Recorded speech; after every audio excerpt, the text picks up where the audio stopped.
आपणा सर्वांना नमस्कार. मी रुद्रशेखर जोशी केसरीनंदन आध्यात्मिक यूट्यूब चॅनलमध्ये आपल्या सर्वांचे स्वागत आहे. आज आपण हे व्हिडिओ जाणून घेऊया श्री अधिक मास महात्म्य ग्रंथाचा अध्याय 21 व 22 कथा स्वरूपात. श्री भगवान विष्णूंना लक्ष्मीदेवीने विचारले, हे भगवान, दान जर दिले, व्रतपूजन उपास केले तर त्याचे फळ ते करणाऱ्या व्यक्तीस प्राप्त होते हे आपण सांगितले. तसेच 1 दिवसाचे, 3 दिवसांचे, 7 दिवसांचे पुण्य जर कुणास दान दिले तर त्यास देखील त्याचे फल प्राप्त होते. याविषयी आपण आतापर्यंत कथा सांगितल्यात. पण जर कुणी ब्राह्मणाची सेवा केली तर त्यास पुण्य प्राप्त होते का? त्याचे कल्याण होते का? भगवान विष्णूंनी सांगितले, हे लक्ष्मी, तू उत्तम प्रश्न विचारला.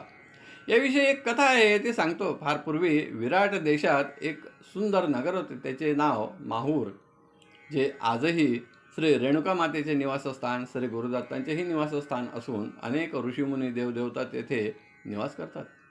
त्यामुळे ती पावनभूमी आहे. अशा माहूर गावात एक गरीब दाम्पत्य राहत होते. ते दोघेही जण ब्राह्मणांकडे जात असत व तेच लक्ष्मीनारायण समजून त्यांची अनेक प्रकारे सेवा करीत असे. अशी बरीच वर्षे सेवा केली. पण एकदा त्या गरीब दाम्पत्याच्या पतीस कुष्ठरोग झाला. त्याची पत्नी नाराज झाली. तोही विचार करू लागला, आता ब्राह्मणांची सेवा काही करता येणार नाही. पुढे अधिक महिना आला. त्याच्या पत्नीने सांगितले, आपण फक्त नशिबाला दोष देत बसू नका. आपण दोघेही अधिक महिन्यात तीर्थक्षेत्री जाऊ. तेथेच महिनाभर राहू. स्नानादी कर्मे, नामस्मरण करीत अधिक मासातील वेळ सत्कारणी लावू. त्यास विचार आवडला. त्याने आपण केलेल्या पुण्याचे 4 विभाग केले. मानसिकरित्या 2 भाग पत्नीस व 1 भाग मुलास दिला व स्वतःजवळ 1 भाग ठेवला व तीर्थयात्रेस गेले.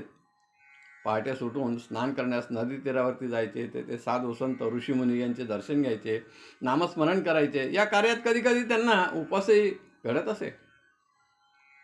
अधिक मासातील पुण्यकर्मामुळे त्याची व्याधी धीरे धीरे कमी होऊ लागली आणि अधिक महिन्याच्या शेवटच्या दिवशी तर त्याची व्याधी पूर्णपणे नष्ट झाली. हे पाहून पती पत्नी दोघांनाही आनंद झाला. त्यांनी निर्णय घेतला, आता आपल्याजवळ जे धनद्रव्य आहे त्यातून ब्राह्मण भोजन द्यावे. त्यांनी ब्राह्मणांना आमंत्रित केले. सर्वांना वस्त्र, आभूषणे, भोजन व नंतर दान दक्षिणा दिली. त्यांचे आशीर्वाद घेतले. ह्या पुण्याच्या सामर्थ्याने त्यांना अंतसमयी विमान घेण्यास आले व त्यांना वैकुंठ लोक प्राप्त झाला. येथे अध्याय 21 पूर्ण झाला. भगवान विष्णूने लक्ष्मीस कथा सांगायला सुरुवात केली. महिस्मृती नावाचे एक नगर होते. त्या नगरात द्विज शर्मा नावाचा ब्राह्मण राहत होता. त्याच्या पत्नीचे नाव होते भामिनी. दोघेही धार्मिक होते. पण अनेक वर्षे भगवंताची भक्ती करून देखील त्यांना एक दुःख होते, ते म्हणजे त्यांना संतती नव्हती. एक दिवस दुपारी एक ब्राह्मण कुमार त्यांच्याकडे आला. त्यास भोजनाची आवश्यकता होती. त्याने तसे त्या ब्राह्मण दाम्पत्यास सांगितले. त्यांनी त्यास भोजन तर दिले, पण आपल्याकडेच राहायला सांगितले. तो देखील अनाथ होता, म्हणून तेथेच राहू लागला. योगायोगाने द्विज शर्मा व भामिनी यांना आनंदाचे दिवस आले. भामिनीस पुत्र प्राप्ती झाली. त्याच्या बारशाची तयारी सुरू करण्यासाठी वस्तुपदार्थ आणायला तो दुसऱ्या गावी निघून गेला. ज्या दिवशी मुलाचे 5वीचे पूजन होते तेव्हा नारायणने सटवाई देवीकडून त्याचे भविष्य जाणून घेण्याचा प्रयत्न केला. तर त्यास समजले, या मुलाच्या नशिबात ज्ञानही नाही व धनही नाही. हा ताक विकून चरितार्थ चालवेल. तो दुःखी झाला. पण नारायणने हे कुणाला सांगितले नाही. बारसे आनंदात झाले. मुलगा मोठा होऊ लागला. तो 5 वर्षाचा झाला व भामिनीला पुन्हा एक कन्या झाली. याही वेळी त्याने तिचे भविष्य जाणून घेतले.